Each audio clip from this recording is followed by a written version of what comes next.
Tonight, The race to become an AI superpower is on. the politics of artificial intelligence, There will be a Chinese tech sector, and there will be an American tech sector.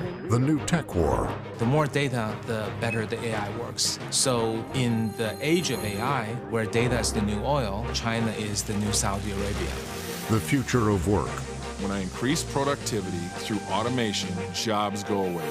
I believe about 50% of jobs will be somewhat or extremely threatened by AI in the next 15 years or so. AI and corporate surveillance, We thought that we were searching Google. We had no idea that Google was searching us. and the threat to democracy. China is on its way to building a total surveillance state. Tonight on Frontline, It has pervaded so many elements of everyday life. How do we make it transparent and accountable? in the age of AI.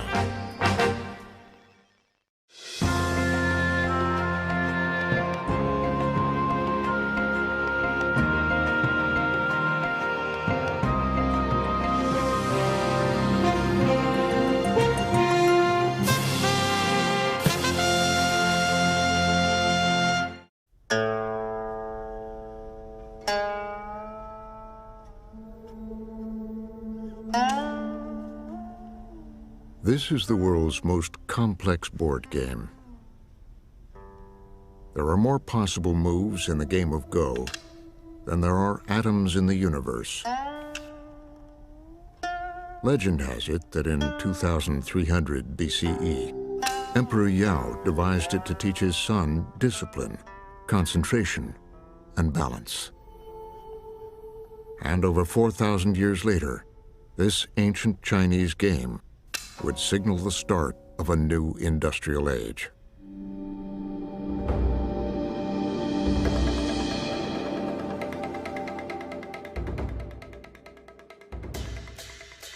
It was 2016 in Seoul, South Korea. Can machines overtake human intelligence? A breakthrough moment when the world champion of the ancient board game Go takes on an AI program developed by Google. 여전히 자신감은 있는 상태고요. 아무래도 역시 아직은 인간의 직관력이나 이런 감각들을 컴퓨터인 인공지능이 따라오기에는 약간 무리가 있지 않나 이렇게 생각을 해서 제가 꼭 In countries where it's very popular, like China and Japan and South Korea, to them Go is not just a game, right? It's like how you learn strategy. It has an almost spiritual component. You know, if you talk to South Koreans, right, and Lee Sedol is the world's greatest Go player, is the national hero in South Korea, they were sure that Lee Sedol would beat AlphaGo hands down. Google's AlphaGo was a computer program that, starting with the rules of Go and a database of historical games, had been designed to teach itself. I was one of the commentators at the Lee Sedol games. And yes, it was watched by tens of millions of people. Throughout Southeast Asia, this was seen as a sports spectacle with national pride at stake. But much more was in play. This was the public unveiling of a form of artificial intelligence called deep learning that mimics the neural networks of the human brain. So what happens with machine learning and artificial intelligence, initially with AlphaGo, is that the machine is fed all kinds of Go games. And then it studies them, learns from them, and it figures out its own moves. And because it's an AI system, it's not just following instructions, it's figuring out its own instructions. It comes up with moves that humans hadn't thought of before. So it studies games that humans have played, it knows the rules, and then it comes up with creative moves. 와, 정말 생각지도 못한. That's a very surprising move. I thought it was a mistake. Game 2, Move 37. That move 37 was a move that humans could not fathom, but yet it ended up being brilliant and woke people up to say, wow, after thousands of years of playing, we never thought about making a move like that. Oh, he resigned. It looks like Lee Sedol has just resigned, actually. In the end, the scientists watched their algorithms win 4 of the games. Lee Sedol took 1. What happened with Go, first and foremost, was a huge victory for DeepMind and for AI, right? It wasn't that the computers beat the humans. It was that, one type of intelligence beat another. Artificial intelligence had proven it could marshal a vast amount of data beyond anything any human could handle and use it to teach itself how to predict an outcome. The commercial implications were enormous. While AlphaGo is a toy game, but its success and its waking everyone up, I think, is going to be remembered as the pivotal moment where AI became mature and everybody jumped on the bandwagon. This is about the consequences of that defeat. How the AI algorithms are ushering in a new age of great potential and prosperity. But an age that will also deepen inequality, challenge democracy, and divide the world into 2 AI superpowers. Tonight, 5 stories about how artificial intelligence is changing our world.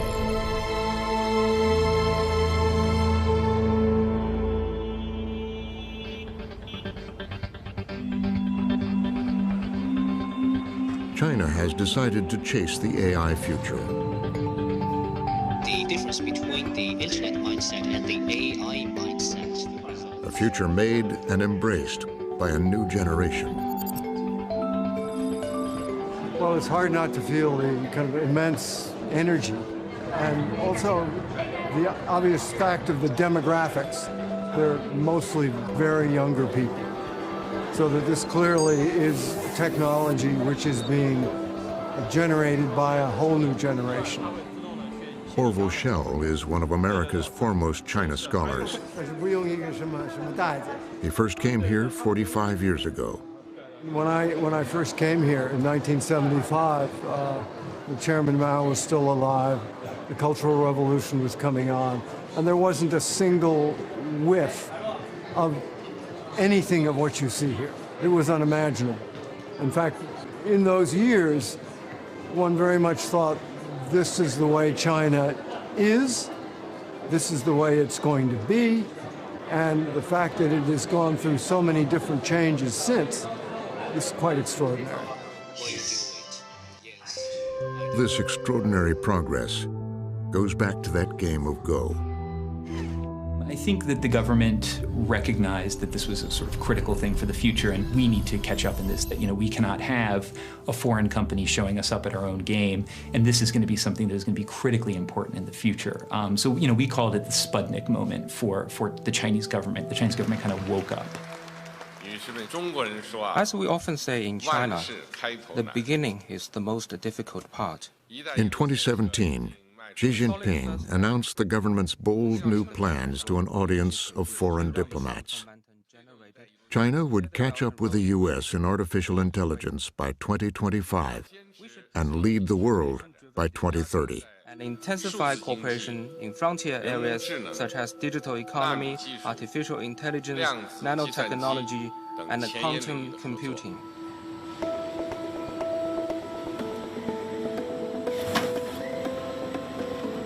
Today, China leads the world in e-commerce. Drones delivered to rural villages.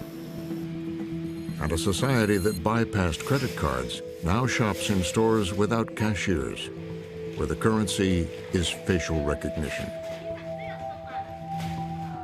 No country has ever moved that fast. And in the short 2.5 years, China's AI implementation really went from minimal amount to probably about 17 or 18 unicorns, that is billion-dollar companies in AI today.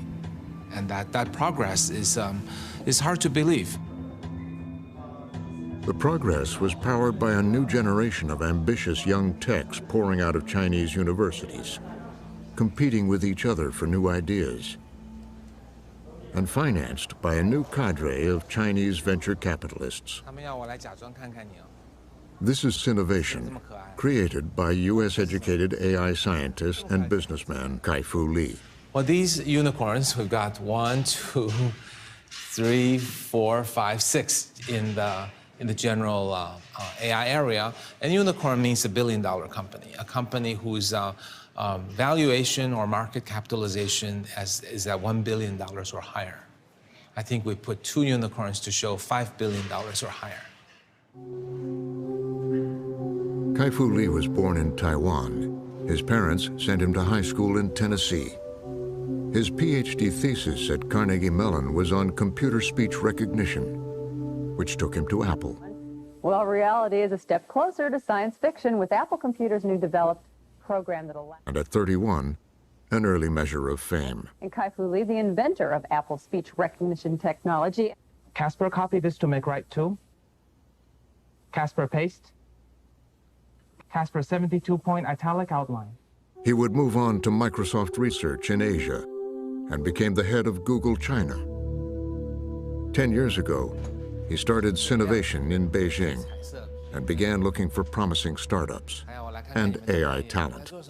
So the Chinese entrepreneurial companies started as copycats, but over the last 15 years, China has developed its own form of entrepreneurship. And that entrepreneurship is described as tenacious, very fast, winner-take-all, and incredible work ethic. I would say these a few thousand Chinese top entrepreneurs, they could take on any entrepreneur anywhere in the world.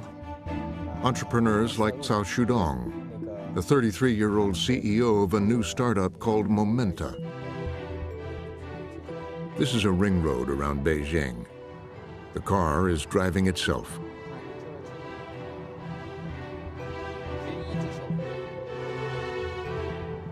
You see another cutting. Cao has no doubt about the inevitability of autonomous vehicles. Just like AlphaGo can beat the human player in Go, I think the machine will definitely surpass the human driver in the end. Recently, there have been cautions about how soon autonomous vehicles will be deployed. But Cao and his team are confident they're in for the long haul. US will be the first to deploy, but China may be the first to popularize. It's 50-50 right now. US is ahead in technology. China has a larger market, and the Chinese government is helping with infrastructure efforts. For example, building a new city the size of Chicago with autonomous driving enabled, and also a new highway that has sensors built in to help autonomous vehicle be safer. Their early investors included Mercedes-Benz. I feel very lucky and very inspiring and very exciting that we're living in this era. Life in China is largely conducted on smartphones. 1 billion people use WeChat, the equivalent of Facebook, Messenger, and PayPal, and much more combined into just one super app. And there are many more. China is the best place for AI implementation today because the vast amount of data that's available in China. China has a lot more users than any other country, 3 to 4 times more than the US. There are 50 times more mobile payments than the US. There are 10 times more food deliveries, which serve as data to learn more about user behavior than the US. 300 times more shared bicycle rides. And each shared bicycle ride has all kinds of sensors submitting data up to the cloud. We're talking about maybe 10 times more data than the US. And AI is basically run on data and fueled by data. The more data, the better the AI works. More importantly than how brilliant the researcher is working on the problem. So in the age of AI, where data is the new oil, China is the new Saudi Arabia. And access to all that data means that the deep learning algorithm can quickly predict behavior, like the creditworthiness of someone wanting a short-term loan. Here's our application, and the customer can choose how many money they want to borrow and how long they want to borrow, and they can input their data here, and after that, you can just borrow very quickly. The CEO shows us how quickly you can get a loan. It has done. It takes an average of 8 seconds. It has passed to banks. Wow. Yeah, our job is finished. In the 8 seconds, the algorithm has assessed 5,000 personal features from all your data. 12,000 features. That is related with the delinquency. When maybe the banks only use few, maybe 10 features when they are doing their risk management. Processing millions of transactions, it'll dig up features that would never be apparent to a human loan officer. Like how confidently you type your loan application. Or, surprisingly, if you keep your cell phone battery charged. It's very interesting. The battery of the phone is related with their delinquency rate. Someone who has much more lower battery, they get much more dangerous than others. It's probably unfathomable to an American how a country can dramatically evolve itself from a copycat laggard to all of a sudden to nearly as good as the US in technology. Like this facial recognition startup he invested in. Megvii was started by 3 young graduates in 2011. It's now a world leader in using AI to identify people.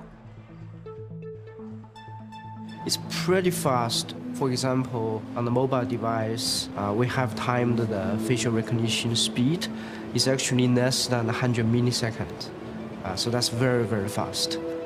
So 0.1 second that we'll be able to recognize you, even on a mobile device. The company claims the system is better than any human at identifying people in its database.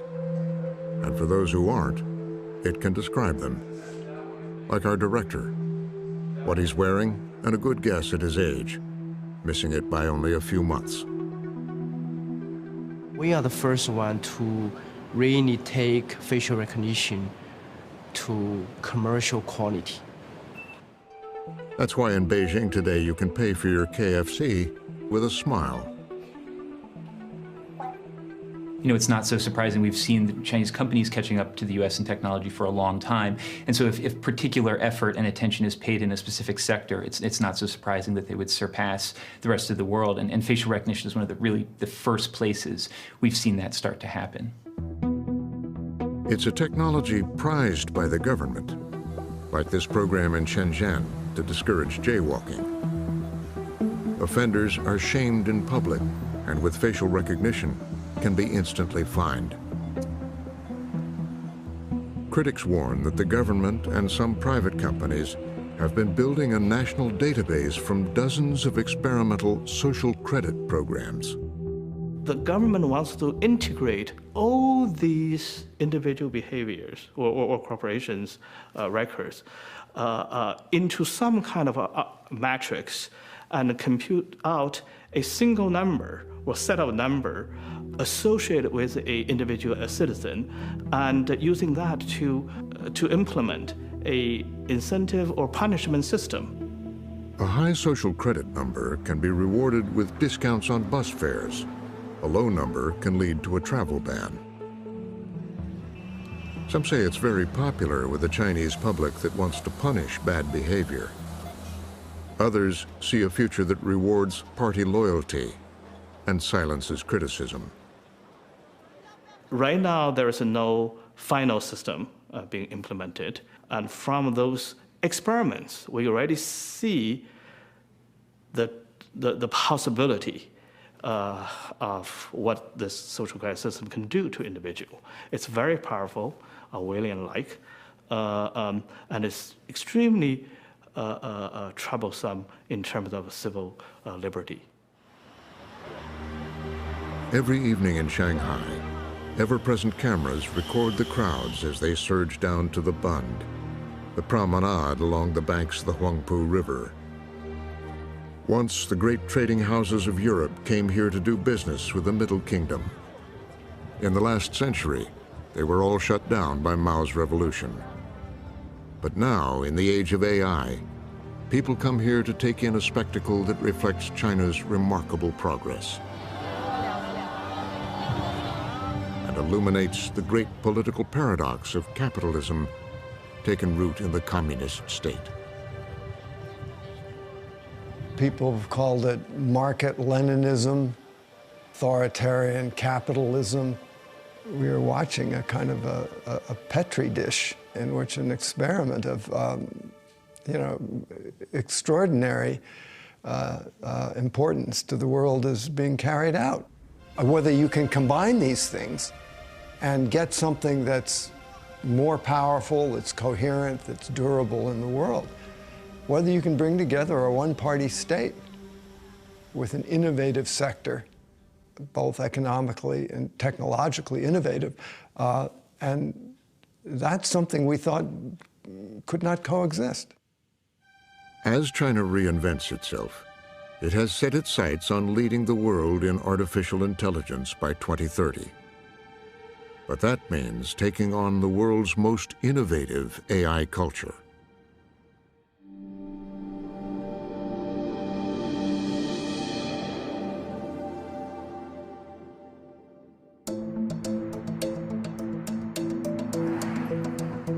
On an interstate in the U.S. Southwest, artificial intelligence is at work solving the problem that's become emblematic of the new age, replacing a human driver.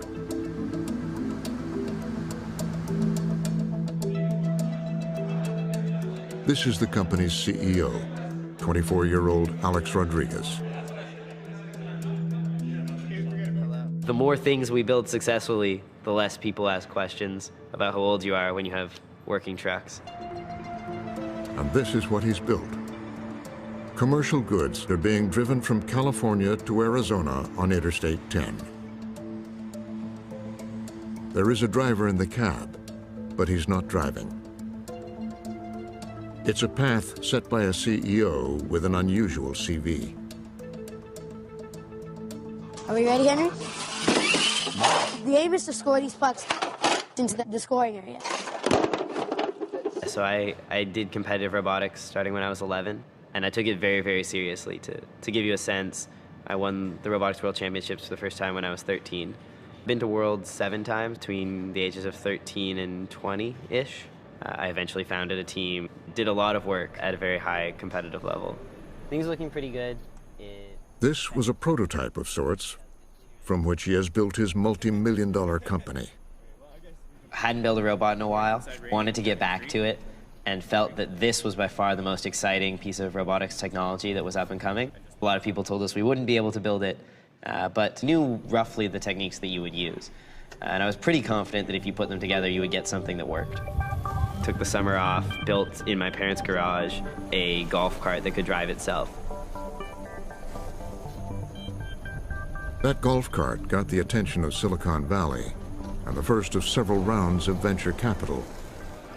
He formed a team and then decided the business opportunity was in self-driving trucks. He says there's also a human benefit. If we can build a truck that's 10 times safer than a human driver, then not much else actually matters. When we talk to regulators especially, everyone agrees that the only way that we're going to get to 0 highway deaths, which is everyone's objective, is to use self-driving. And so I'm sure you've heard the statistic, more than 90% of all crashes have a human driver as the cause. And so if you want to solve traffic fatalities, which in my opinion are the single biggest tragedy that happens year after year in the United States, this is the only solution. It's an ambitious goal, but only possible because of the recent breakthroughs in deep learning. Artificial intelligence is one of those key pieces that has made it possible now to do driverless vehicles where it wasn't possible 10 years ago, particularly in the ability to see and understand scenes. A lot of people don't know this, but it's remarkably hard for computers until very, very recently to do even the most basic visual tasks, like seeing a picture of a person and knowing that it's a person. And we've made gigantic strides with artificial intelligence in being able to see and understanding tasks, and that's obviously fundamental to being able to understand the world around you with the sensors that you have available. That's now possible because of the algorithms written by Yoshua Bengio and a small group of scientists. There are many aspects of the world which we can't explain with words. And that part of our knowledge is actually probably the majority of it. So like the stuff we can communicate verbally is the tip of the iceberg. And so to get at the bottom of the iceberg, the solution was the computers have to acquire that knowledge by themselves from data, from examples, just like children learn, most not from their teachers, but from interacting with the world and playing around and trying things and seeing what works and what doesn't work. This is an early demonstration. In 2013, DeepMind scientists set a machine learning program on the Atari video game Breakout.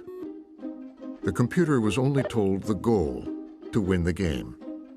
After 100 games, it learned to use the bat at the bottom to hit the ball and break the bricks at the top. After 300, it could do that better than a human player. After 500 games, it came up with a creative way to win the game by digging a tunnel on the side and sending the ball around the top to break many bricks with one hit. That was deep learning.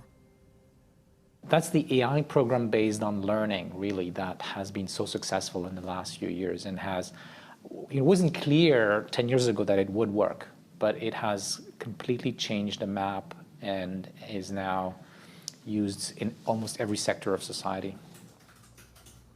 Even the best and brightest among us, we just don't have enough compute power inside of our heads. Amy Webb is a professor at NYU and founder of the Future Today Institute. As AI progresses, the great promise is that these machines, alongside of us, are able to think and imagine and see things in ways that we never have before, which means that maybe we have some kind of new, weird, seemingly implausible solution to climate change. Maybe we have some radically different approach to dealing with incurable cancers. The real practical and wonderful promise is that machines help us be more creative. And using that creativity, we get to terrific solutions. Solutions that could come unexpectedly to urgent problems.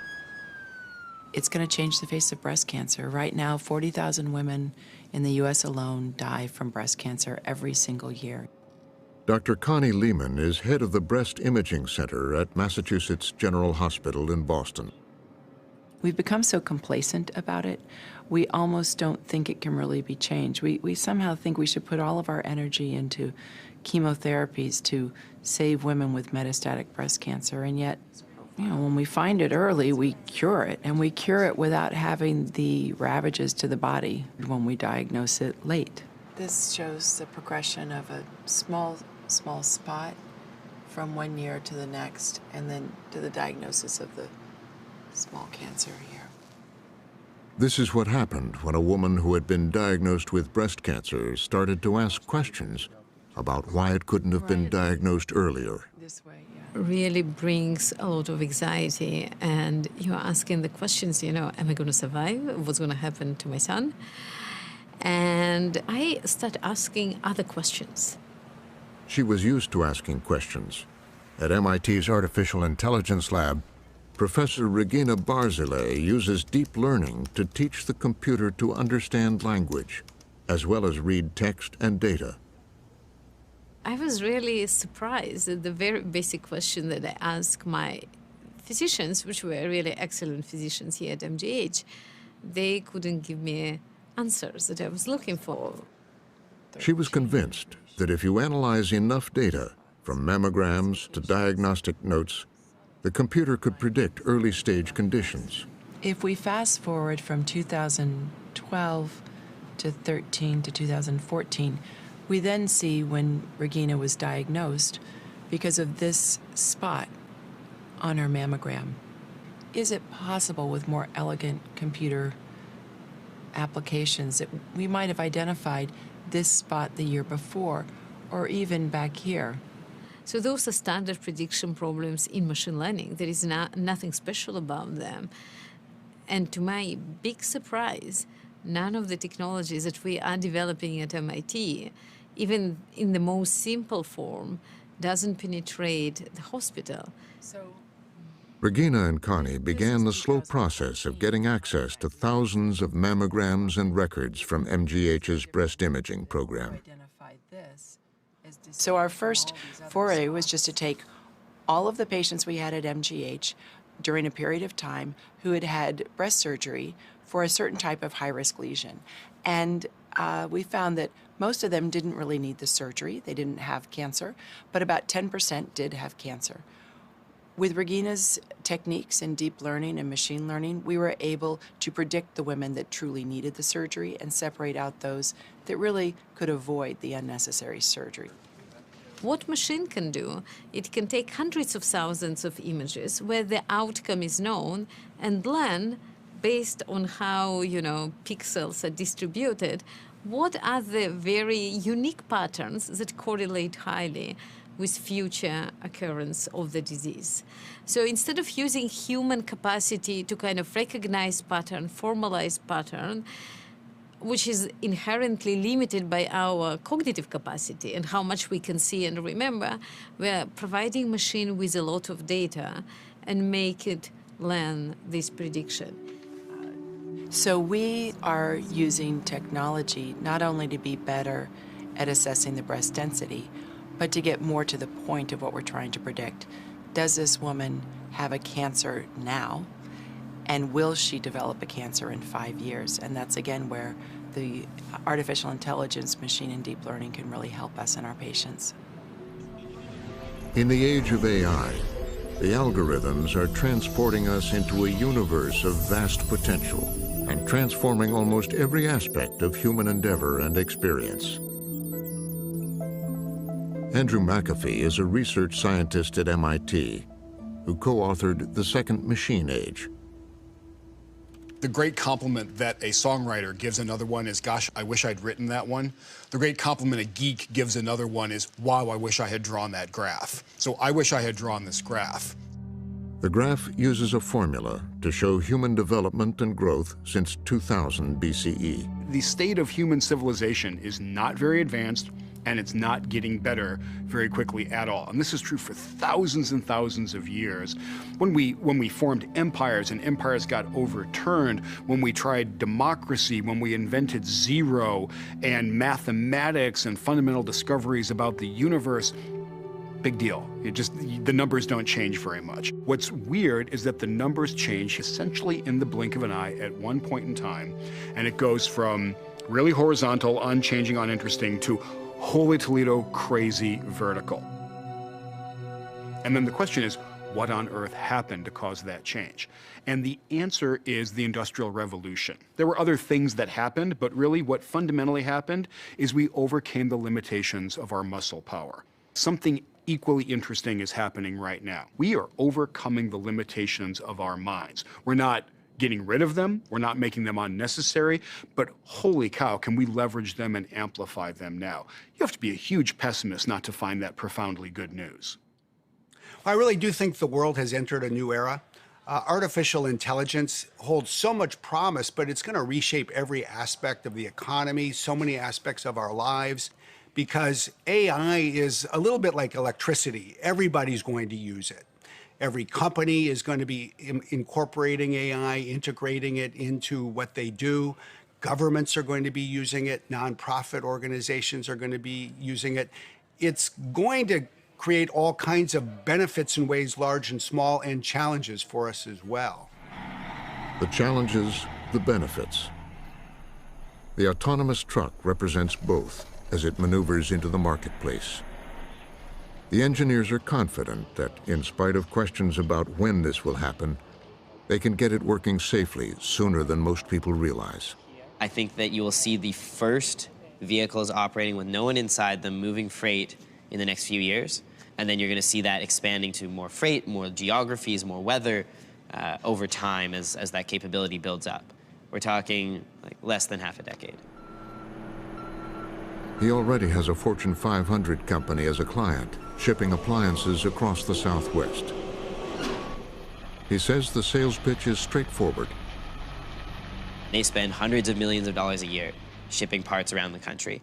We can bring that cost in half, and they're really excited to be able to start working with us, both because of the potential savings from deploying self-driving, and also because of all the operational efficiencies that they see. The biggest one being able to operate 24 hours a day.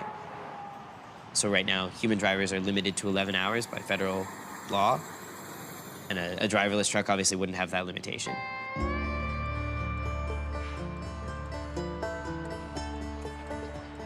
The idea of a driverless truck comes up often in discussions about artificial intelligence. Steve Viscelli is a sociologist who drove a truck while researching his book, The Big Rig, about the industry. This is one of the most remarkable stories in U.S. labor history, I think, is, the decline of unionized trucking. The industry was deregulated in 1980.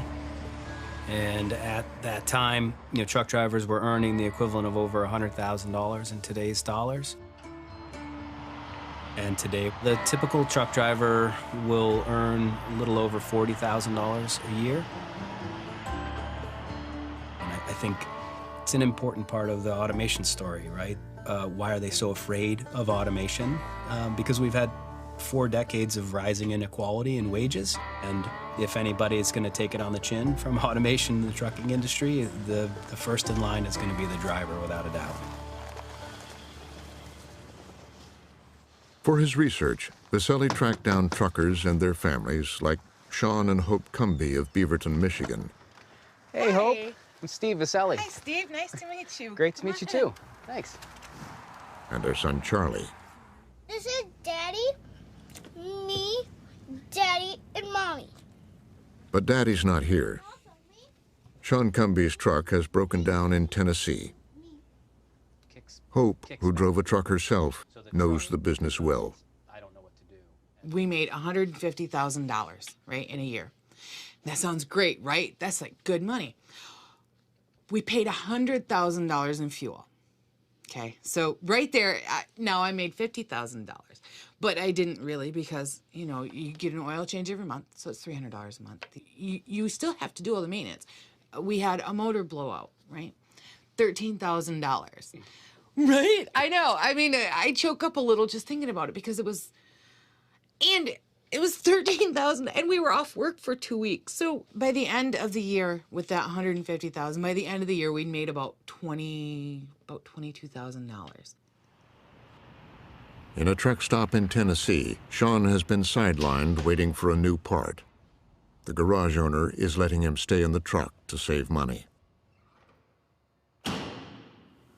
Hi, baby. Hey, how's it going? It's going. Chunky butt. Hi, Chunky butt. What are you doing? Believe it or not, I do it because I love it. I mean, it's in the blood. 3rd generation driver.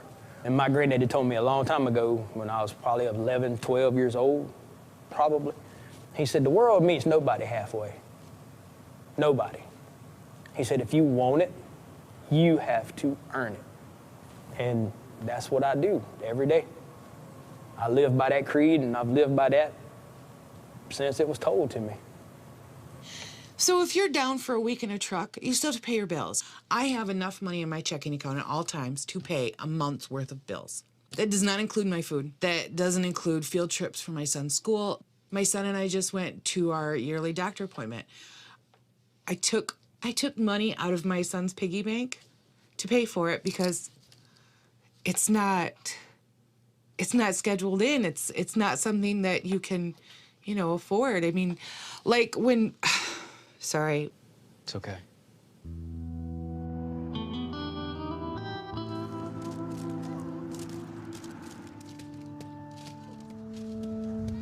Have you guys ever talked about self-driving trucks? Is he? So kind of.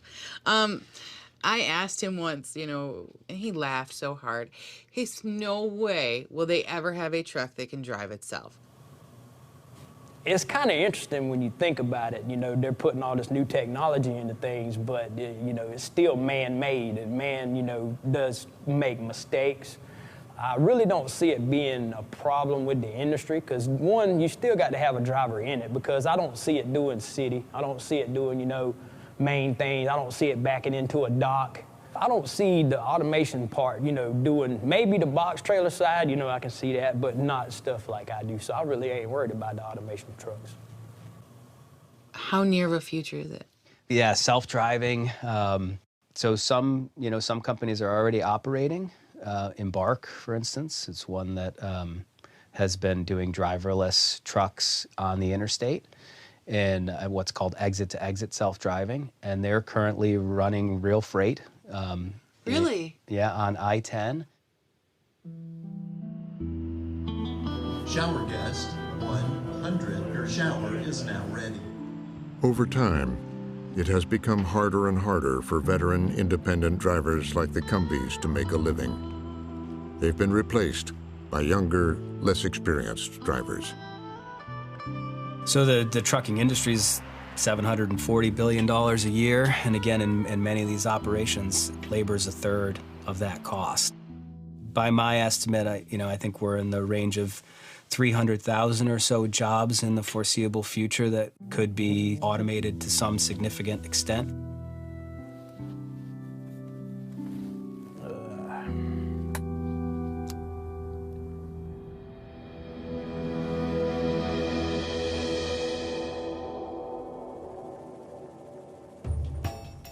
The AI future was built with great optimism out here in the West.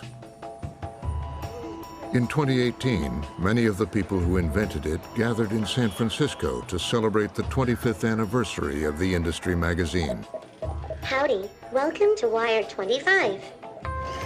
It is a celebration for sure, but there's also a growing sense of caution and even skepticism.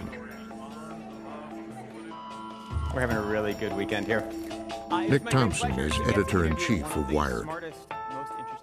When it started, it was very much a magazine about what's coming and why you should be excited about it. Optimism was the defining feature of Wired for many, many years. Or as our slogan used to be, change is good. And over time, it's shifted a little bit. And now it's more, we love technology, but let's look at some of the big issues and let's look at some of them critically. And let's look at the way algorithms are changing the way we behave for good and for ill. So the whole nature of Wired has gone from a champion of technological change to more of a observer of technological change. So before we start, There are 25 speakers, all named as icons of the last 25 years of technological progress. Why is Apple so secretive? Joni Ive, who designed Apple's iPhone. It would be bizarre not to be. There's this question of like, what are we doing here in this life, in this reality? Jaron Lanier, who pioneered virtual reality. Cutting edge of the next. And Jeff Bezos, the founder of Amazon. Amazon was a garage startup. Now it's a very large company.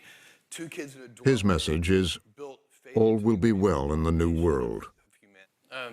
I guess, first of all, I remain incredibly optimistic about technology. And technologies always are two-sided, but that's not new. That's always been the case. And we will figure it out. The last thing we'd ever want to do is stop the progress of new technologies, even when they are dual use. But, says Thompson, beneath the surface, there's a worry most of them don't like to talk about. There are some people in Silicon Valley who believe that you just have to trust the technology. Throughout history, there's been a complicated relationship between humans and machines. We've always worried about machines, and it's always been fine. And we don't know how AI will change the labor force, but it will be okay. So that argument exists. But there's another argument, which is what I think most of them believe deep down, which is this is different. We're going to have labor force disruption like we've never seen before. And if that happens, will they blame us?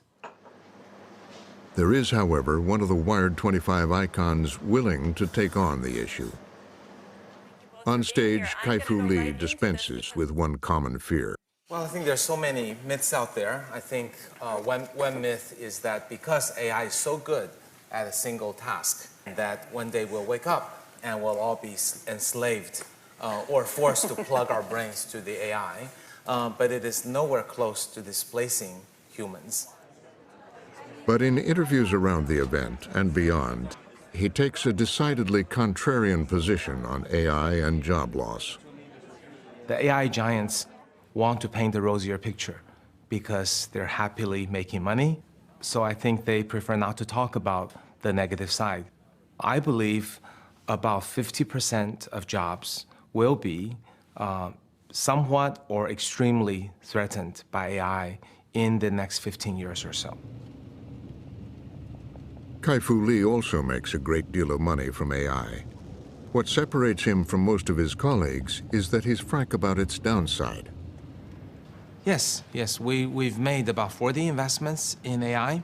I think based on these 40 investments, most of them are not impacting human jobs. They're creating value, making high margins, inventing a new model. But I could list 7 or 8 that would lead to a very clear displacement of human jobs. He says that AI is coming whether we like it or not, and he wants to warn society about what he sees as inevitable. You have a view which I think is different than many others, which is that AI is not going to take blue-collar jobs so quickly, but is actually going to take white-collar jobs. Yeah. Well, both will happen. AI will be, at the same time, a replacement for blue-collar, white-collar jobs, and be a great symbiotic tool for doctors, lawyers, and you, for example.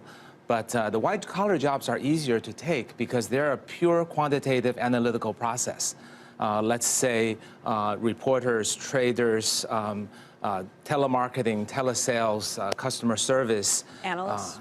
Analysts, yes. These can all be replaced just by a software.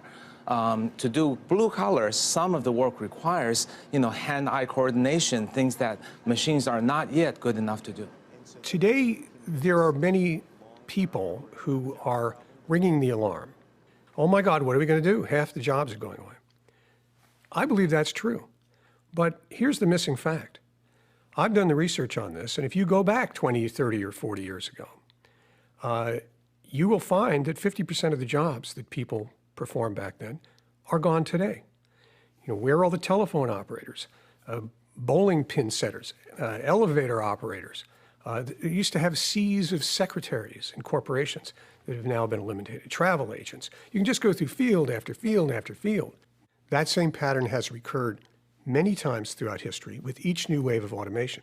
But I would argue that history is only trustable if it is multiple repetitions of similar events, not once in a blue moon occurrence.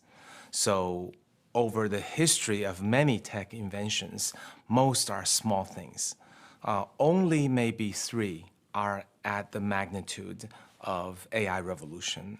The steam engine, electricity, and the computer revolution. I'd say everything else is too small. And the reason I think it might be something brand new is that AI is fundamentally replacing our cognitive process in doing a job in its significant entirety. And it can do it dramatically better. This argument about job loss in the age of AI was ignited 6 years ago amid the gargoyles and spires of Oxford University.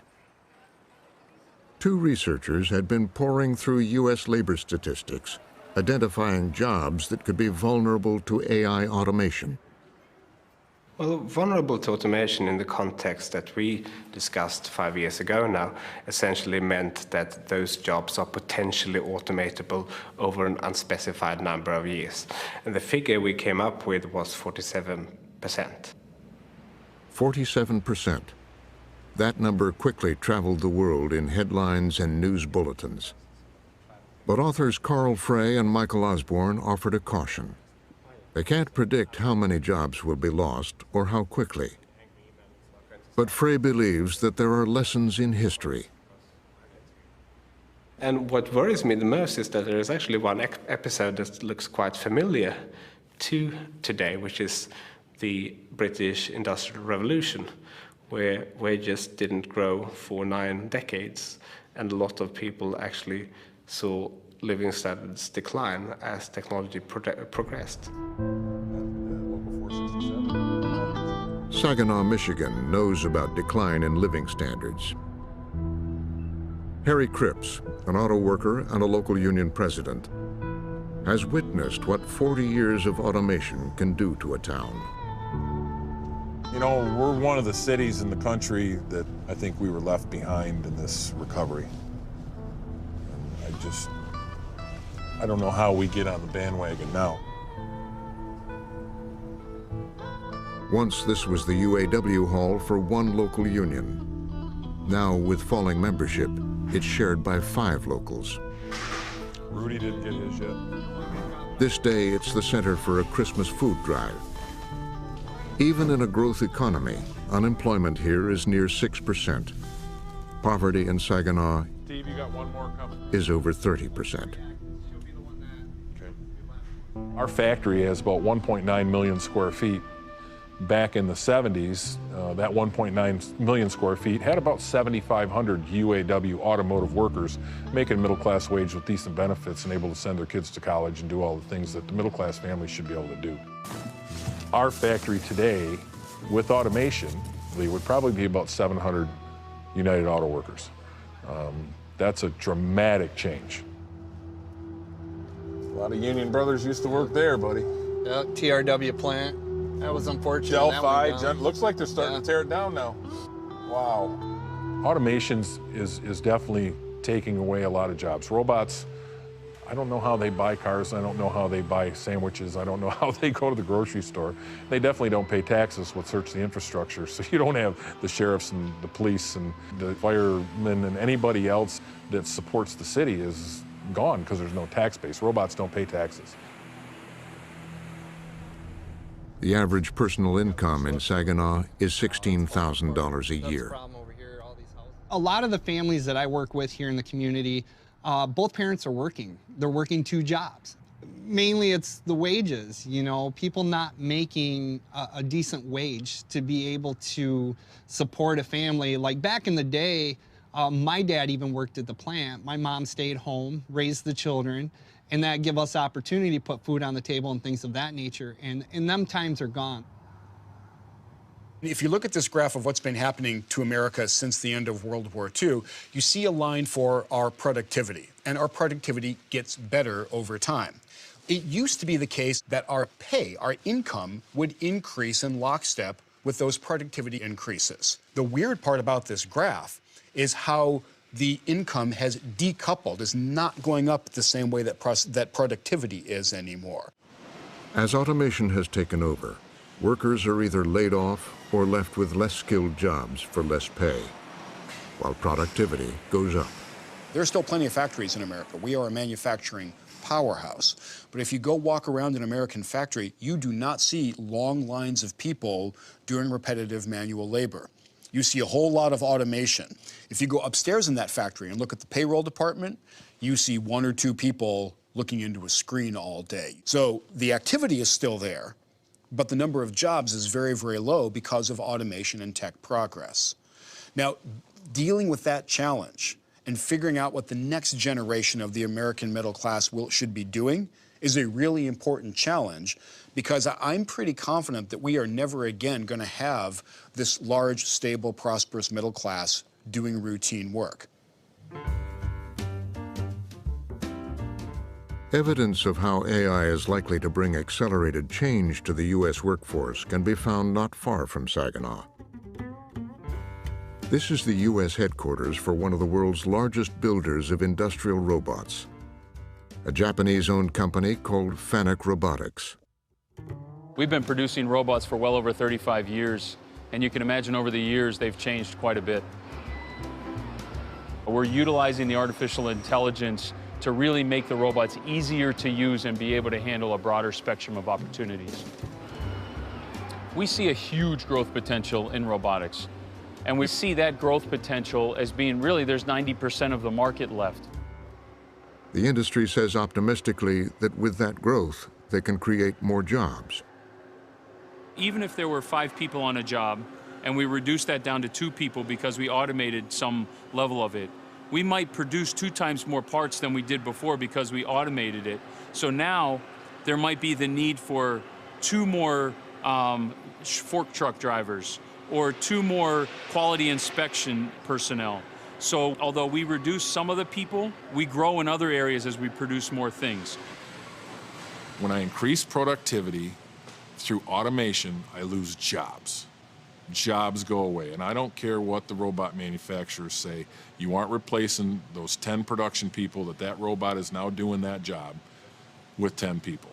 You can increase productivity to a level to stay competitive with the global market. That's what they're trying to do.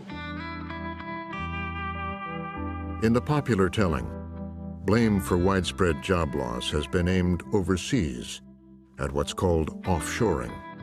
We want to keep our factories here. We want to keep our manufacturing here. We don't want them moving to China, to Mexico, to Japan, to India, to Vietnam. But it turns out most of the job loss isn't because of offshoring. There's been offshoring, and I think offshoring is responsible for maybe 20% of the jobs that have been lost. I would say most of the jobs that have been lost, despite what most Americans think was due to automation or productivity growth. Mike Hicks is an economist at Ball State University in Muncie, Indiana. He and sociologist Emily Warnell have been documenting employment trends in Middle America. Hicks says that automation has been a mostly silent job killer, lowering the standard of living. So in the last 15 years, the standard of living has dropped by 10 to 15%. So that's unusual in a developed world. A 1-year decline is a recession. A 15-year decline gives an entirely different sense about the prospects of a community. And so that is common from the Canadian border to the Gulf of Mexico and the middle swath of the United States. Something we're going to do for you guys. These were left over from our suggestion drive that we did. We're going to give them each 2. Awesome. I mean, that's going to go a long ways, right? I mean, that'll really help that family out during the holidays.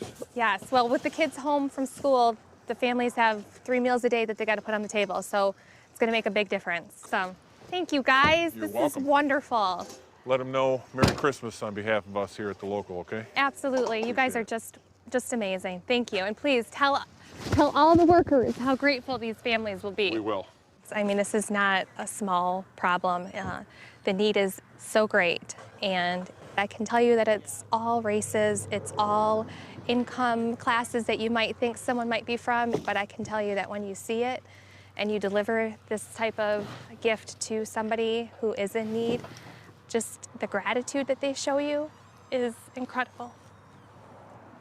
We actually know that people are at greater risk of mortality for over 20 years after they lose their job due to no fault of their own, so something like automation or offshoring. They're at higher risk for cardiovascular disease. They're at higher risk for depression and suicide. But then with the intergenerational impacts, we also see their children are more likely, children of parents who have lost their job due to automation are more likely to repeat a grade, they're more likely to drop out of school, they're more likely to be suspended from school, and they have lower educational attainment over their entire lifetimes. It's the future of this, not the past, that scares me, because I think we're in the early decades of what is a multi-decade adjustment period. The world is being reimagined. This is a supermarket. Robots guided by AI pack everything from soap powder to cantaloupes for online consumers. Machines that pick groceries, machines that can also read reports, learn routines and comprehend, are reaching deep into factories, stores, and offices. At a college in Goshen, Indiana, a group of local business and political leaders come together to try to understand the impact of AI and the new machines. Molly Kinder studies the future of work at a Washington think tank. How many people have gone into a fast food restaurant and done a self-ordering? Anyone? Yes? Panera, for instance, is doing this. Cashier was my first job, and where I live in Washington, D.C., it's actually the #1 occupation for the greater D.C. region. There are millions of people who work in cashier positions. This is not a futuristic challenge. This is something that's happening sooner than we think. In the popular discussions about robots and automation and work, almost every image is of a man on a factory floor or a truck driver. And yet, in our data, when we looked, women disproportionately hold the jobs that today are at highest risk of automation. And that's not really being talked about. And that's in part because women are overrepresented in some of these marginalized occupations, like a cashier or a fast food worker, and also in large numbers in clerical jobs in offices, HR departments, payroll, finance. A lot of that is more routine, processing information, processing paper, transferring data. That has huge potential for automation. AI is going to do some of that. Software robots are going to do some of that. So how many people are still working as switchboard operators? Probably none in this country. The workplace of the future will demand different skills, and gaining them, says Molly Kinder, will depend on who can afford them. I mean, it's not a good situation in the United States. There's been some excellent research that says that half of Americans couldn't afford a $400 unexpected expense. And if you want to get to $1,000, there's even less. So imagine you're going to go out without a month's pay, 2 months' pay, a year. Imagine you want to put savings toward a course to redevelop your career. People can't afford to take time off of work. They don't have a cushion. So this lack of economic stability married with the disruptions in people's careers is a really toxic mix. The new machines will penetrate every sector of the economy, from insurance companies to human resource departments, from law firms to the trading floors of Wall Street. Wall Street's going through it, but every industry is going through it. Every company is looking at all of the disruptive technologies. Could be robotics or drones or blockchain. And whatever it is, every company is using everything that's developed, everything that's disruptive, and thinking about how do I apply that to my business to make myself more efficient. And what efficiency means is mostly how do I do this with fewer workers. And I do think that when we look at some of the studies about opportunity in this country and the inequality of opportunity, the likelihood that you won't be able to advance from where your parents were, I think that's very serious and gets to the heart of the way we like to think of America as the land of opportunity. Inequality has been rising in America. It used to be the top 1% of earners, here in red, owned a relatively small portion of the country's wealth. Middle and lower earners, in blue, had the largest share. Then, 15 years ago, the lines crossed, and inequality has been increasing ever since. There's many factors that are driving inequality today, and unfortunately, artificial intelligence, without being thoughtful about it, is a driver for increased inequality.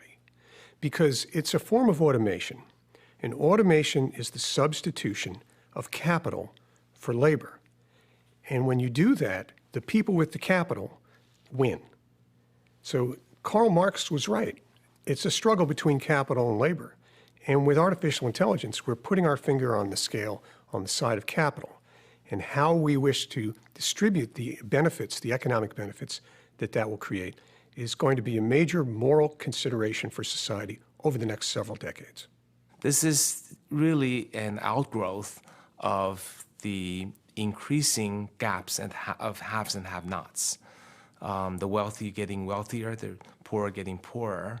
It may not be specifically related to AI, but but AI will exacerbate that, and that I think will tear the society apart, because the rich will have just too much, and those who are have-nots will have perhaps very little way of digging themselves out of the hole. And with AI making its impact, it'll be worse, I think.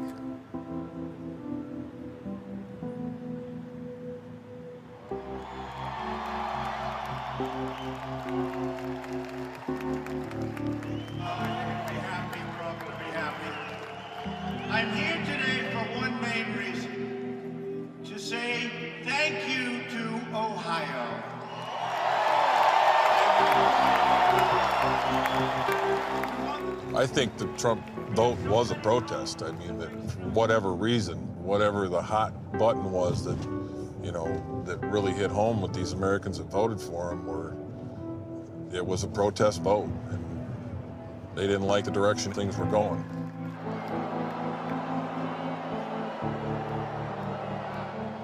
I'm scared. I'm going to be quite honest with you. I worry about the future of not just this country, but the entire globe. If we continue to go in an automated system, what are we going to do? Now I've got a group of people at the top that are making all the money, and I don't have anybody in the middle that can support a family. So do we have to go to the point where we crash to come back? And in this case, the automation's already going to be there, so I don't know how you come back. I'm really worried about where this leads us in the future.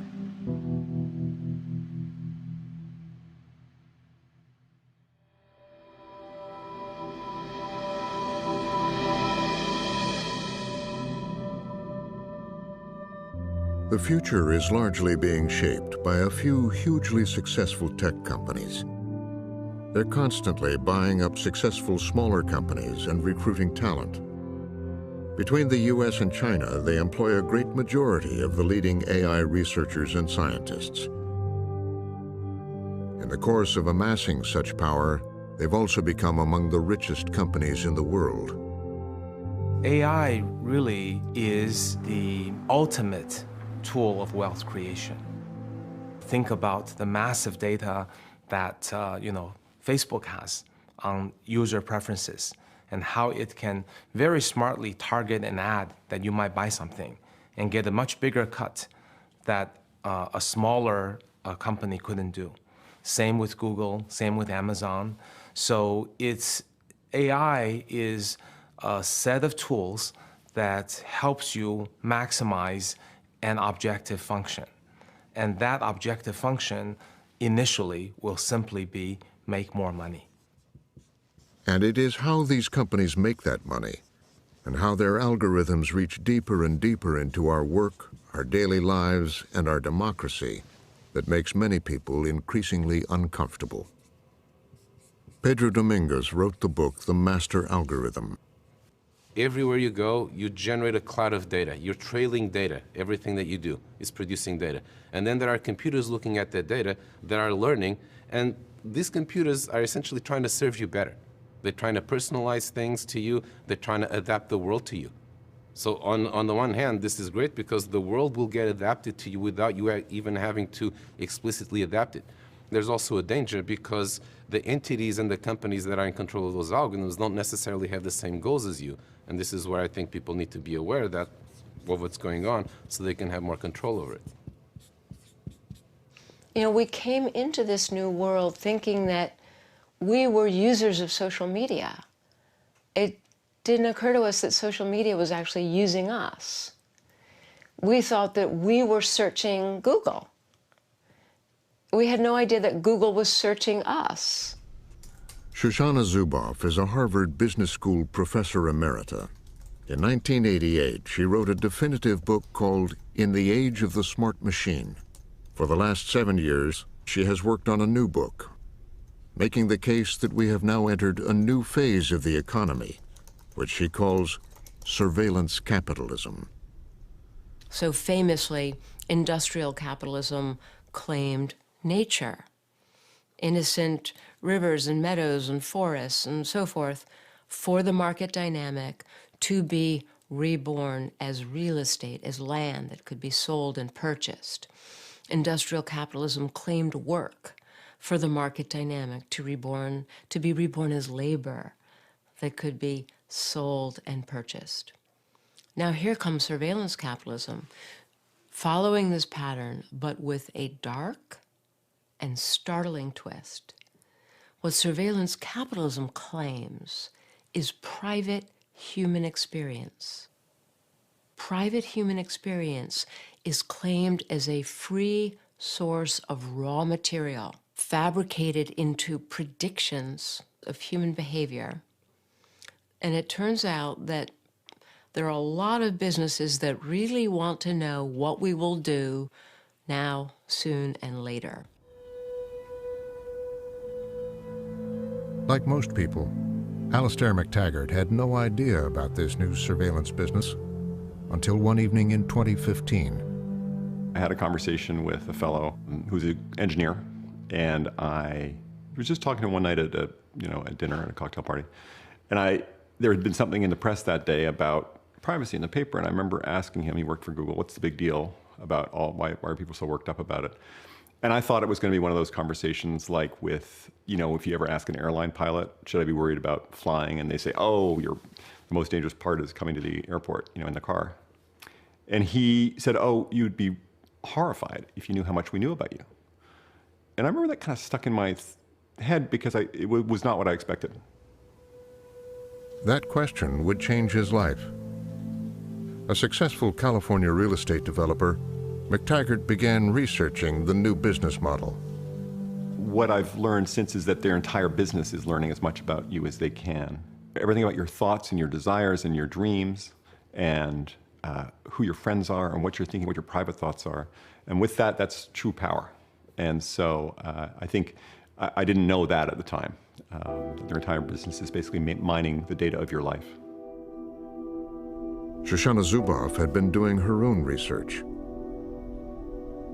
I'd been reading and reading and reading, from patents to transcripts of earnings calls, and research reports, and just literally everything for years and years and years. Her studies included the early days of Google, started in 1998 by two young Stanford grad students, Sergey Brin and Larry Page. In the beginning, they had no clear business model. Their unofficial motto was, "Don't be evil." Right from the start, the founders, Larry Page and Sergey Brin, they had been very public about their antipathy toward advertising. Advertising would distort the internet, and it would distort and disfigure the purity of any search engine, including their own. Once in love with e-commerce, Wall Street has turned its back on the dot-coms. Then came the dot-com crash of the early 2000s. Has left hundreds of unprofitable internet companies begging for love and money. While Google had rapidly become the default search engine for tens of millions of users, their investors were pressuring them to make more money. Without a new business model, the founders knew that the young company was in danger. In this state of emergency, the founders decided we've simply got to find a way to save this company.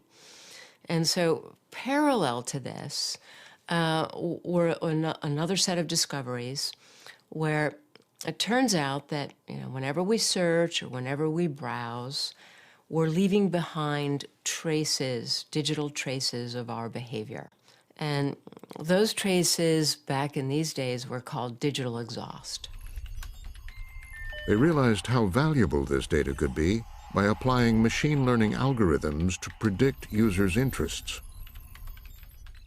What happened was they decided to turn to those data logs in a systematic way and to begin to use these surplus data as a way to come up with fine-grained predictions of what a user would click on, what kind of ad a user would click on. And inside Google, they started seeing these revenues pile up at a startling rate. They realized that they had to keep it secret.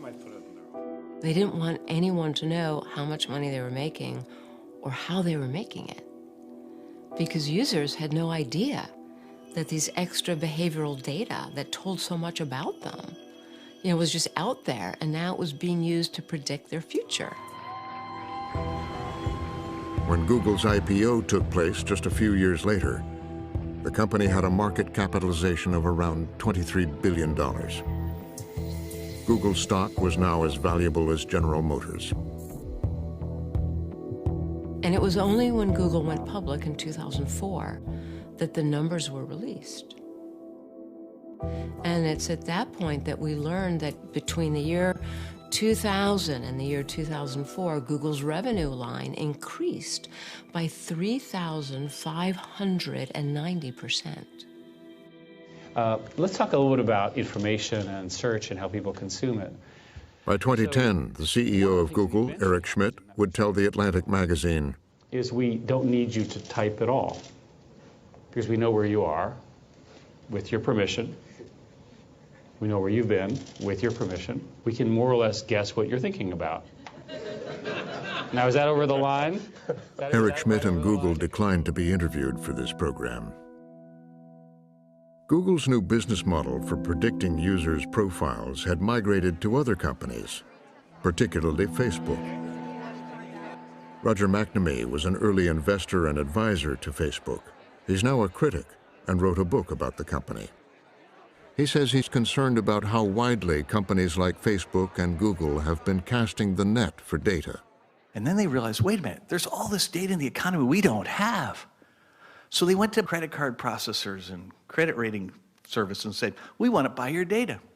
They go to health and wellness apps and say, hey, you got women's menstrual cycles? We want all that stuff. Why are they doing that?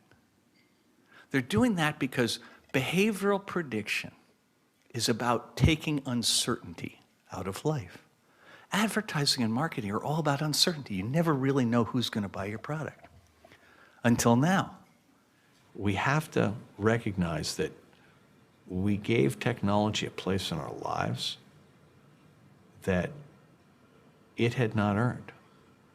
That essentially, because technology always made things better in the 50s, 60s, 70s, 80s, and 90s, we developed a sense of inevitability that will always make things better. We developed a trust, and the industry earned goodwill that Facebook and Google have cashed in. The model is simply this: provide a free service, like Facebook, and in exchange you collect the data of the millions who use it. And every sliver of information is valuable. It's not just what you post, it's that you post. It's not just that you make plans to see your friends later.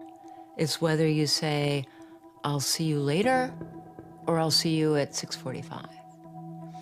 It's not just that you talk about the things that you have to do today. It's whether you simply rattle them on in a rambling paragraph or list them as bullet points. All of these tiny signals are the behavioral surplus that turns out to have immense predictive value. In 2010, Facebook experimented with AI's predictive powers in what they called a social contagion experiment. They wanted to see if, through online messaging, they could influence real-world behavior. The aim was to get more people to the polls in the 2010 midterm elections. Cleveland, I need you to keep on fighting. I need you to keep on believing. They offered 61 million users an I voted button, together with faces of friends who had voted. A subset of users received just the button. In the end, they claimed to have nudged 340,000 people to vote. They would conduct other massive contagion experiments. Among them, one showing that by adjusting their feeds, they could make users happy or sad. When they went to write up these findings, they boasted about two things. One was, oh my goodness, now we know that we can use cues in the online environment to change real-world behavior. That's big news. The second thing that they understood and they celebrated was that we can do this in a way that bypasses the user's awareness. Private corporations have built a corporate surveillance state without our awareness or permission. And the systems necessary to make it work are getting a lot better, specifically with what are known as Internet of Things, smart appliances, powered by the Alexa voice recognition system or the Google Home system. Okay, Google, play the morning playlist. Okay, playing morning playlist. Okay, Google, play music in all rooms. And those will put the surveillance in places we've never had it before. Living rooms, kitchens, bedrooms. And I find all of that terrifying. Okay, Google, I'm listening. The companies say they are not using the data to target ads, but helping AI improve the user experience. Alexa, turn on the fan. Okay. Meanwhile, they are researching and applying for patents to expand their reach into homes and lives. Alexa, take a video. The more and more that you use spoken interfaces, so smart speakers, they're being trained not just to recognize who you are, but they're starting to take baselines and comparing changes over time. So does your cadence increase or decrease? Are you sneezing while you're talking? Is your voice a little wobbly? The purpose of doing this is to understand more about you in real time so that a system could make inferences. Perhaps like, do you have a cold? Are you in a manic phase? Are you feeling depressed? So that is an extraordinary amount of information that can be gleaned by you simply waking up and asking your smart speaker, what's the weather today? Alexa, what's the weather for tonight? Currently in Pasadena, it's 58 degrees with cloudy skies. Inside it is then. Dinner!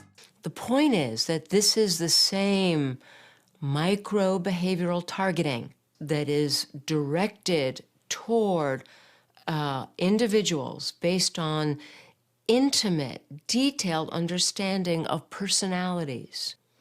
So this is precisely what Cambridge Analytica did, simply pivoting from the advertisers to the political outcomes.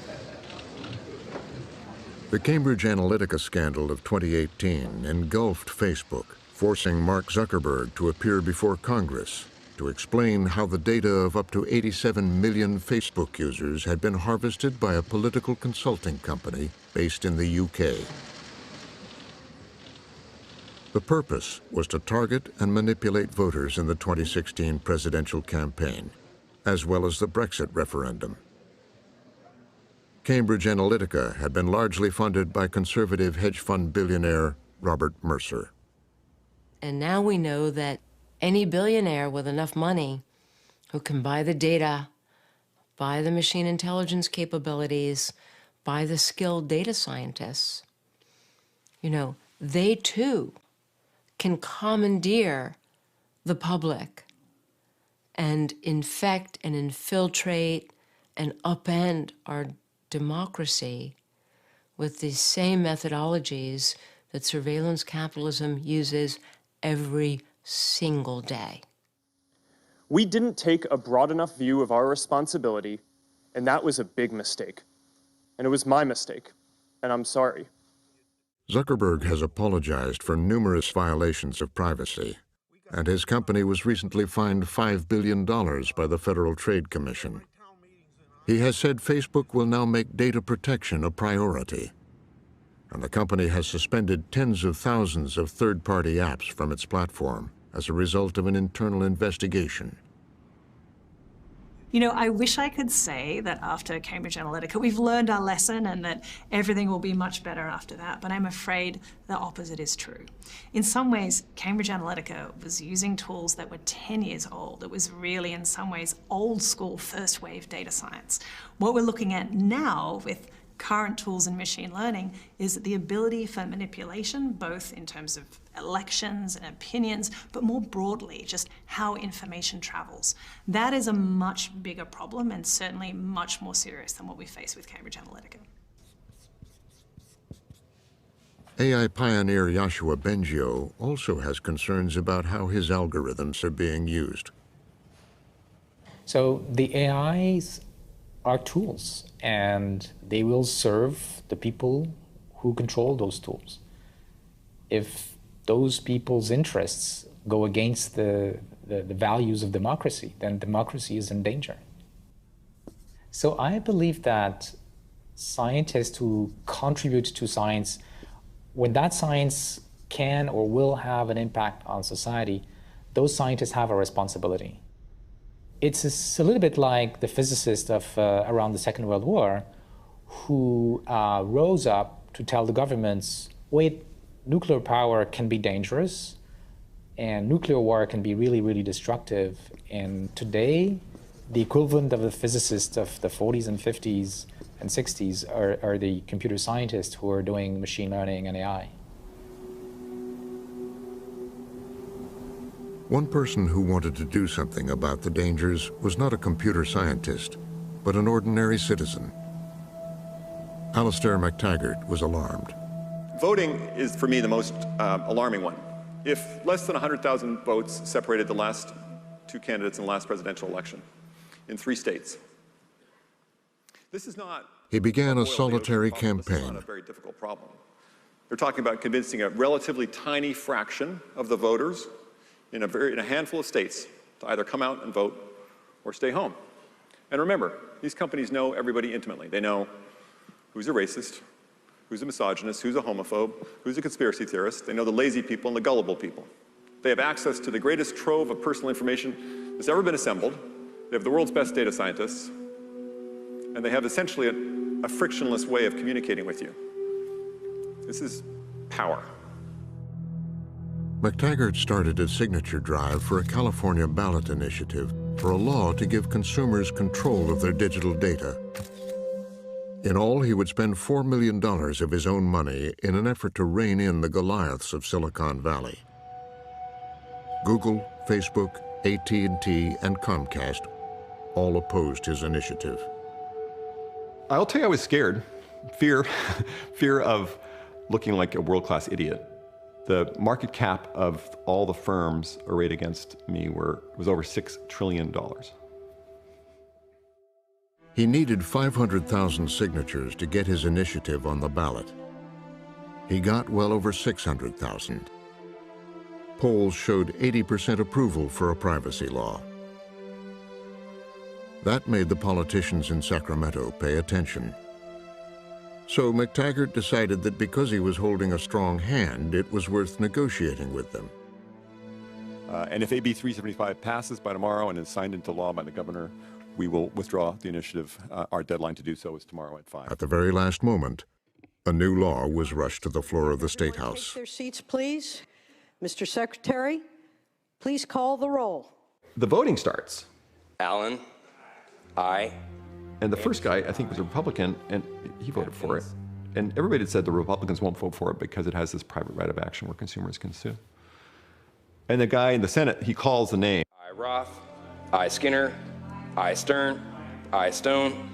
You can see down below, and everyone went green, and then it passed unanimously. Ayes 36, no 0. The measure passes. Immediate transmittal to the Assembly. So I was blown away. It was a day I will never forget.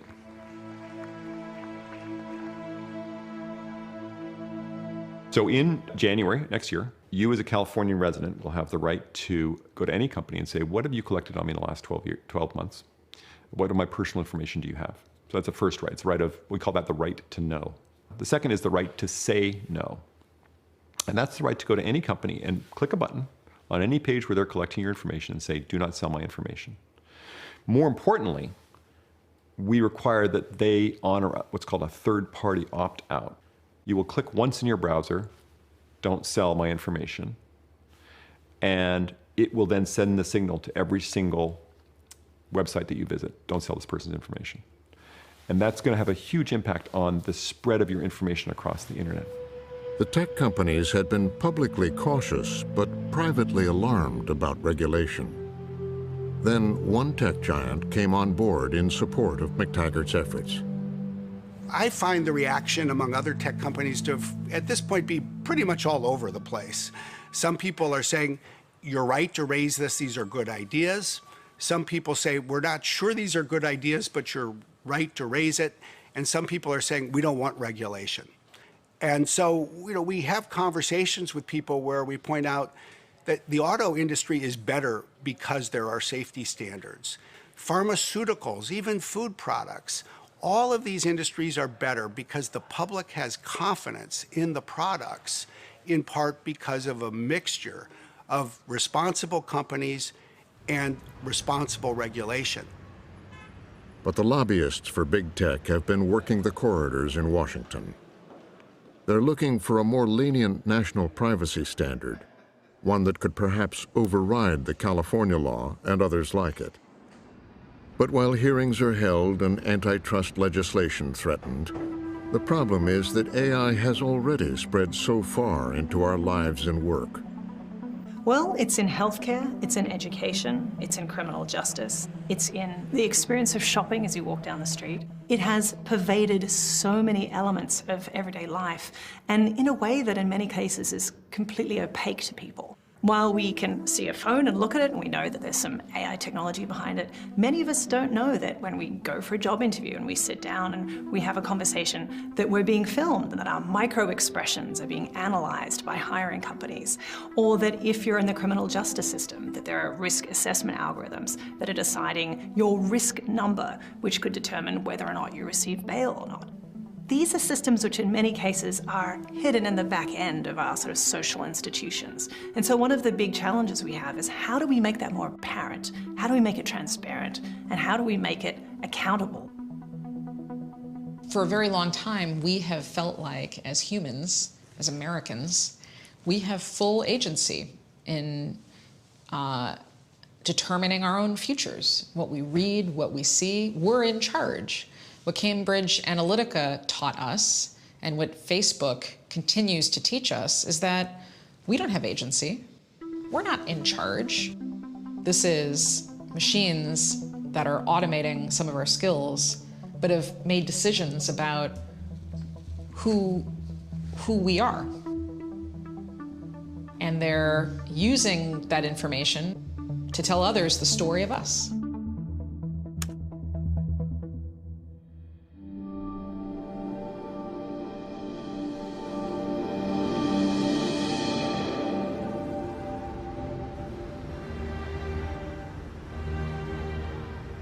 In China, in the age of AI, there's no doubt about who is in charge. In an authoritarian state, social stability is the watchword of the government. And artificial intelligence has increased its ability to scan the country for signs of unrest. It's been projected that over 600 million cameras will be deployed by 2020. Here, they may be used to discourage jaywalking, but they also serve to remind people that the state is watching. And now there is a project called Sharp Eyes, which is putting camera on every major street and corner of every village in China, meaning everywhere. Matching with the most advanced artificial intelligence algorithm, which they can actually use this data, real-time data, to pick up a face or pick up an action.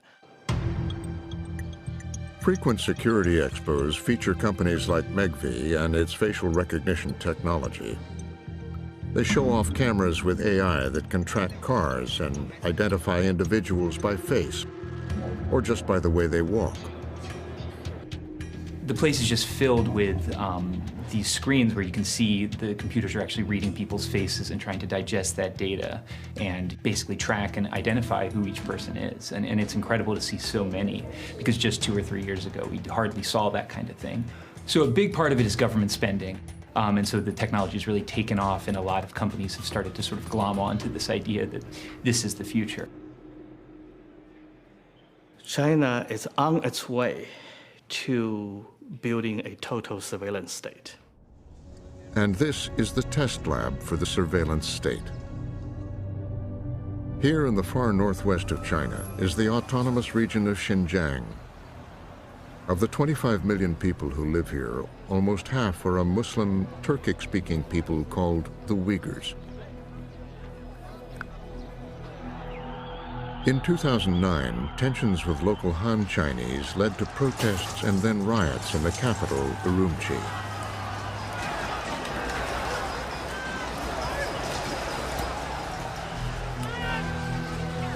As the conflict has grown, the authorities have brought in more police and deployed extensive surveillance technology. That data feeds an AI system that the government claims can predict individuals prone to terrorism and detect those in need of re-education in scores of recently built camps. It is a campaign that has alarmed human rights groups. Chinese authorities are, without any legal basis, arbitrarily detaining up to 1 million Turkic Muslims simply on the basis of their identity. But even outside the facilities in which these people are being held, most of the population there is being subjected to extraordinary levels of high-tech surveillance, such that almost no aspect of life anymore takes place outside the state's line of sight. And so the kinds of behavior that's now being monitored, which language you speak at home, whether you're talking to your relatives in other countries, how often you pray, that information is now being hoovered up and used to decide whether people should be subjected to political re-education in these camps. There have been reports of torture and deaths in the camps. And for Uyghurs on the outside, Xinjiang has already been described as an open-air prison.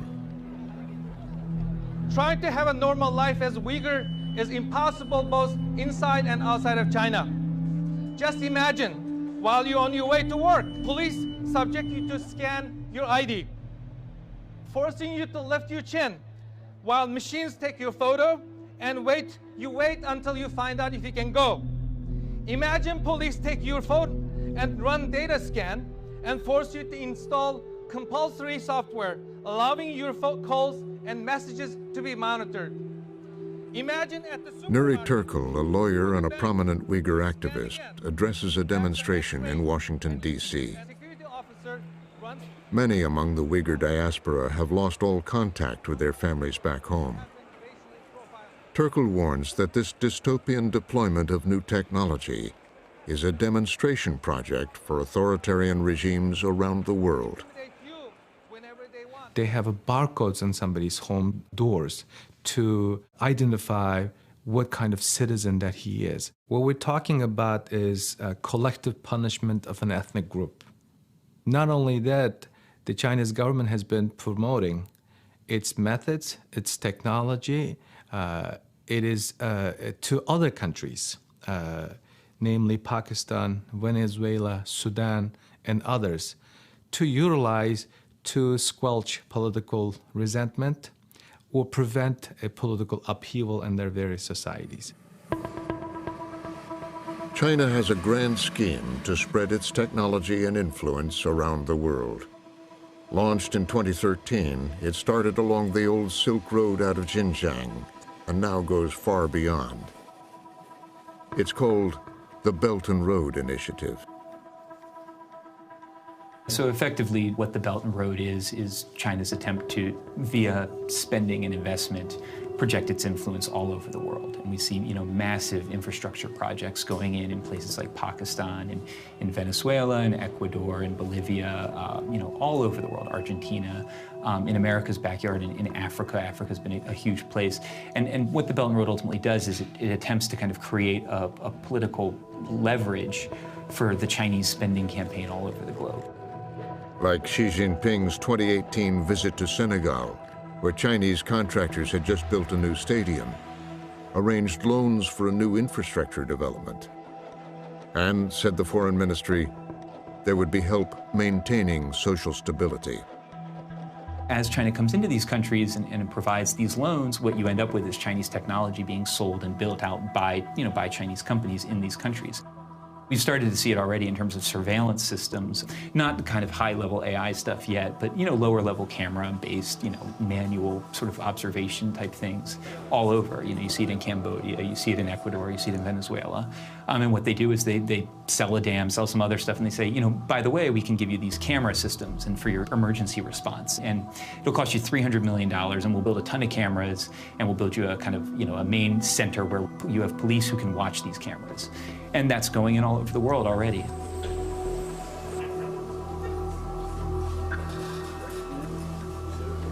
There are 58 countries that are starting to plug in to China's vision of artificial intelligence, which means effectively that China is in the process of raising a bamboo curtain, one that does not need to, one that is sort of all-encompassing, that has shared resources, shared telecommunications systems, shared infrastructure, shared digital systems, even shared mobile phone technologies.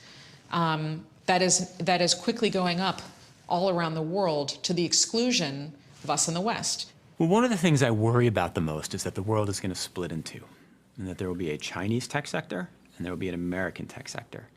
And countries will effectively get to choose which one they want. It'll be kind of like the Cold War, where you decide, oh, are we going to align with the Soviet Union? Are we going to align with the United States? And the third world gets to choose this or that. And that's not a world that's good for anybody. The markets in Asia and the U.S. falling sharply on news that a top Chinese executive has been arrested in Canada. Her name is Sabrina Meng. She's the CFO of the Chinese telecom Huawei. News of the dramatic arrest of an important Huawei executive was ostensibly about the company doing business with Iran. But it seemed to be more about American distrust of the company's technology. From its headquarters in southern China, designed to look like fanciful European capitals, Huawei is the second biggest seller of smartphones and the world leader in building 5G networks, the high-speed backbone for the age of AI. Huawei's CEO, a former officer in the People's Liberation Army, was defiant about the American actions. There's no way the US can crush us. The world needs Huawei because we are more advanced. If the lights go out in the West, the East will still shine. And if the North goes dark, then there is still the South. America doesn't represent the world.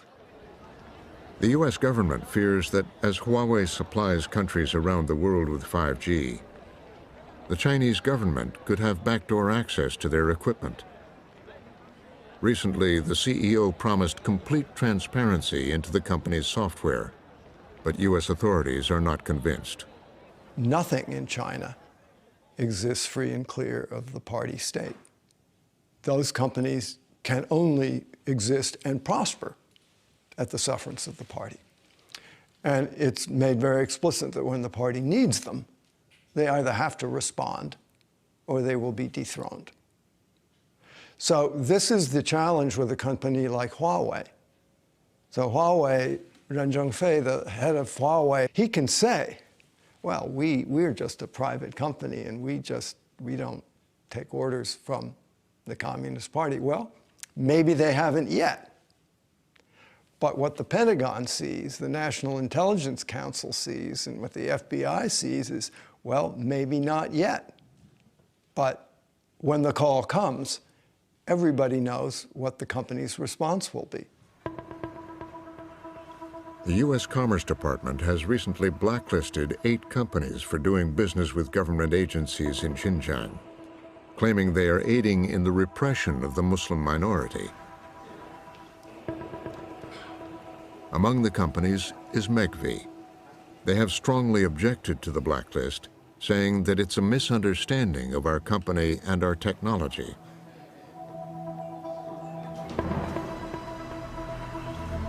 President Xi has increased his authoritarian grip on the country. In 2018, he had the Chinese constitution changed so that he could be president for life. If you had asked me 20 years ago what will happen to China, I would have said, well, over time, the Great Firewall will break down. Of course, people will get access to social media, they'll get access to Google. Eventually, it will become a much more democratic place with free expression and lots of Western values. And the last time I checked, that has not happened. In fact, technology has become a tool of control. And as China has gone through this amazing period of growth and wealth and openness in certain ways, there has not been the democratic transformation that I thought. And it may turn out that, in fact, technology is a better tool for authoritarian governments than it is for democratic governments. To dominate the world in AI, President Xi is depending on Chinese tech to lead the way. While companies like Baidu, Alibaba, and Tencent are growing more powerful and competitive, they're also beginning to have difficulty accessing American technology and are racing to develop their own. With a continuing trade war and growing distrust, the long-time argument for engagement between the two countries has been losing ground. I've seen more and more of my colleagues move from a position when they thought, well, if we just keep engaging China, the lines between the two countries will slowly converge, whether it's in economics, technology, politics. And the transformation where they now think they're diverging. So in other words, the whole idea of engagement is coming under question. And that casts an entirely different light on technology. Because if you're diverging and you're heading into a world of antagonism, conflict possibly, then suddenly technology is something that you don't want to share. You want to sequester to protect your own national interests. And I think the tipping point moment we are at now, which is what is casting the whole question of things like artificial intelligence and technological innovation into a completely different framework, is that if in fact China and the US are in some way fundamentally antagonistic to each other, then we are in a completely different world. In the age of AI, a new reality is emerging.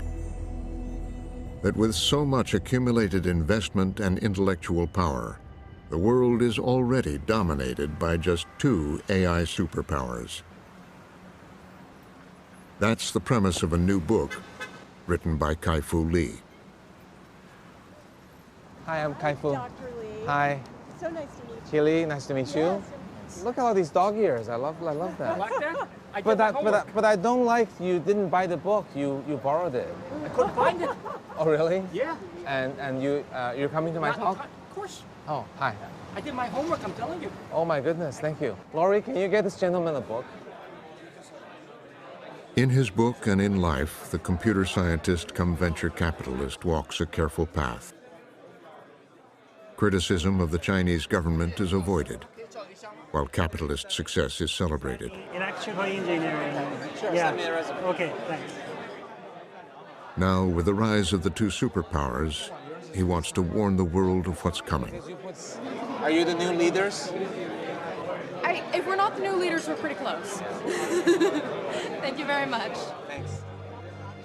Never, he writes, has the potential for human flourishing been higher, or the stakes of failure greater. So if one has to say who's ahead, I would say today, China is quickly catching up. China actually began its big push in AI only 2.5 years ago, when the AlphaGo Lee Sedol match became the Sputnik moment. He says he believes that the two AI superpowers should lead the way and work together to make AI a force for good. If we do, we may have a chance of getting it right. If we do a very good job in the next 20 years, AI will be viewed as an age of enlightenment. Our children and their children will see AI as serendipity, that AI is here to liberate us from having to do routine jobs and push us to do what we love and push us to think what it means to be human. But what if humans mishandle this new power? Kai-Fu Lee understands the stakes. After all, he invested early in Megvii, which is now on the US blacklist. He says he's reduced his stake and doesn't speak for the company. Asked about the government using AI for social control, he chose his words carefully. AI is a technology that can be used for good and for evil. So how do governments limit themselves in, on the one hand, using this AI technology and the database to maintain a safe environment for its citizens, but not encroach on individuals' rights and privacies. That, I think, is also a tricky issue, I think, for every country. I think every country will be tempted to use AI probably beyond the limits to which that you and I would like the government to use.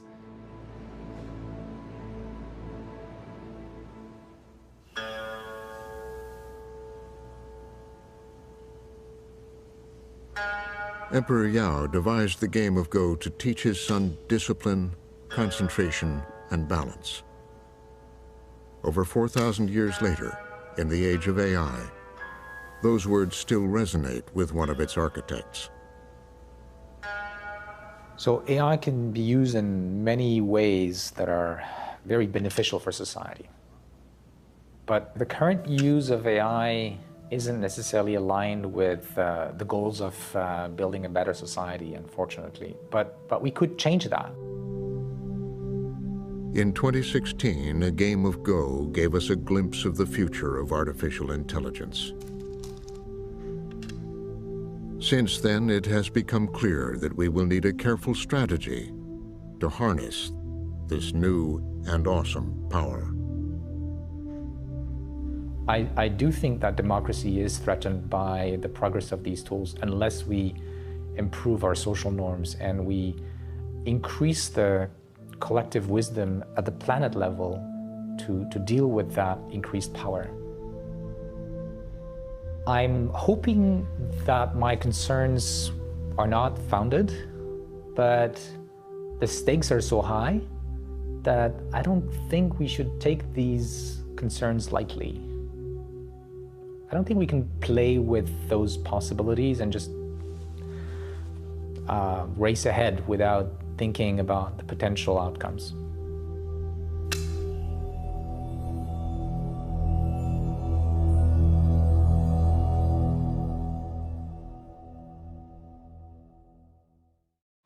Go to pbs.org/frontline for more of the impact of AI on jobs. I believe about 50% of jobs will be somewhat or extremely threatened by AI in the next 15 years or so. And a look at the potential for racial bias in this technology. We've had issues with bias, with discrimination, with poor system design. Connect to the Frontline community on Facebook and Twitter and watch anytime on the PBS video app or pbs.org/frontline.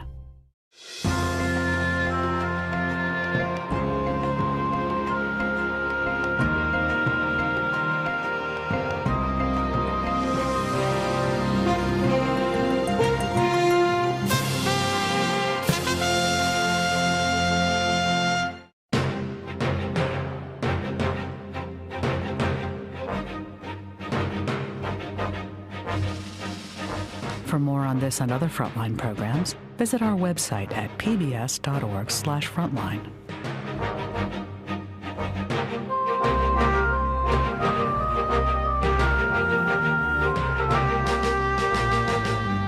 To order Frontlines in the Age of AI on DVD, visit Shop PBS or call 1-800-PLAY-PBS. This program is also available on Amazon Prime Video.